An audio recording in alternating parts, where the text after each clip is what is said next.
Hi everyone, Julia here, recording this from my bedroom window on November 11th, 2022, and this is a summary of Logan Jason's interview with Jason Breshears on Decode Your Reality, published on YouTube on November 7th, 2022.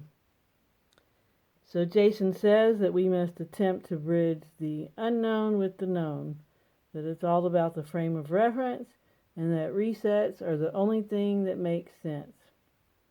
He says that this simulation that we exist in is far more sophisticated than any current virtual reality technology. He says that the simulacrum is able to bridge spirit and matter, and that the definition of simulation is subjective.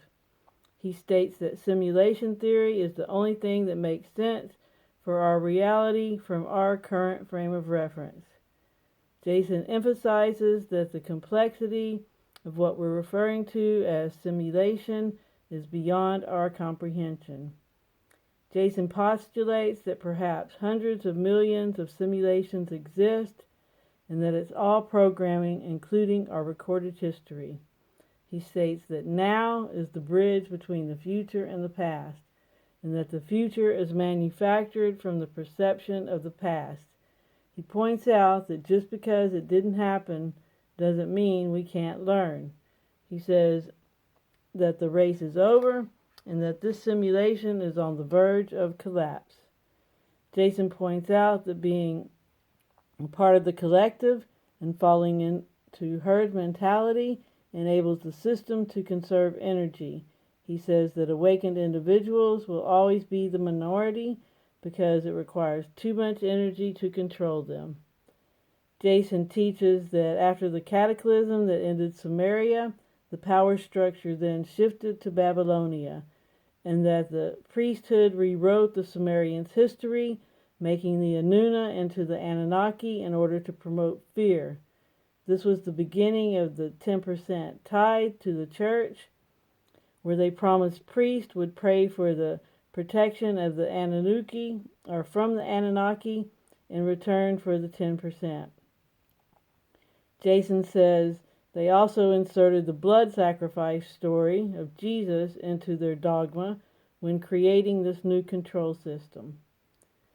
He again clarifies that the simulacrum is a copy of something else that is actually real, and that the simulacrum is neutral, only reflecting back who we are according to our thoughts, emotions, and frequency. He teaches that all our memories are stored in our informed fields, and that we'll have access to this data upon returning to our permanent avatars, which could potentially be in a pod on a spaceship looking for safe places to live throughout the universe. Jason speculates that AIX either doesn't belong here or that it is programmed in to teach certain lessons. He points out that all pantheons have a dark figure, a devil, an AIX. Jason says that he doesn't think we currently have the technology to be able to create true artificial intelligence, and that what is presented to us as artificial intelligence is only mimicking intelligence. He discusses how AIX is responsible for dunging and negative default programming. He says that there's only so much energy, and that's why AIX likes to corral people into manageable groups. Jason speculates that what's simulated here is where we're going or where we've been, meaning Earth, and points out that all calendars began with resets and in retrospect. He says that many sources have 1 year pinpointed, which he says is the beginning of the simulation, which was begun after the cataclysm of 5239 BC, which brought the vapor canopy. Jason postulates that 5 to 2 years from now, there will be a puritanical shift politically, and that new technology will allow for guilty pleasures via virtual reality technology. He says that the far left was allowed their antics, and that making everyone sick of liberals is all by design. Jason says that Elon Musk is the face of the deep state and that he's a deep state puppet. He points out that people no longer have faith in NASA, so a civilian space service was needed. He says that all the elite are on the same team. Jason discusses Area 51, stating it's a cover story to make intelligence agencies think that the super advanced technology was being stored there, and that it was all staged by underworld groups. He says that the artifacts were only there for 9 weeks and then sent to Wright-Patterson Air Force Base to be reverse engineered by many new government agencies. Jason speculates that alien abductions are real, but the people are actually taken underground and drugged, and that some have actually received intelligent implants. Jason mentions evidence for reincarnation and says that if something is true for the particular, then it's probably true for the collective as well. He says that the Oversoul wouldn't judge us based on one lifetime, and that we're experiencing being that we have experienced being every race and class as well as being both sexes.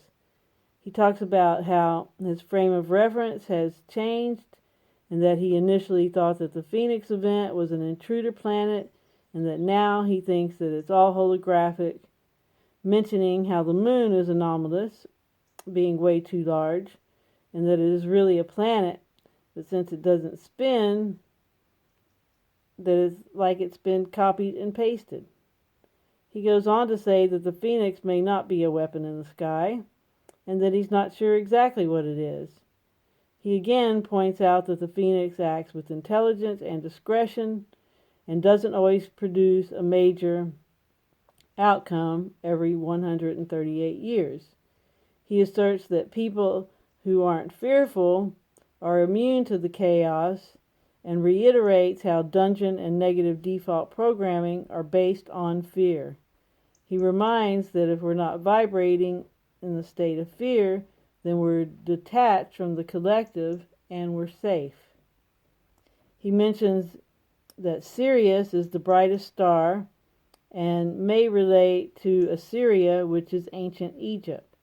He defines variable stars as stars that anomalously change magnitude, and he thinks that variable stars begin flickering before Phoenix events. He says that he thinks variable stars are projectors in the dome, creating our experience in this containment field. He says that we do not have to have actual poles to experience a pole shift. He points out that there is lithospheric magnetic evidence illustrating 30-degree pole shifts in the past. Again, he points out that it's all about the frame of reference, and that actually the stellosphere shifts, and that's why the zodiac configurations are not where they used to be, because they were shifted. Jason discusses how he thinks that flat earthers are free thinkers, and that the concept is a stepping stone to a new paradigm of simulated holography. Jason says that each person is the epicenter to their own universe, that we only perceive time as linear, and that the only thing that matters is now. He talks about how creation is a continuum and that there's no end to explorations.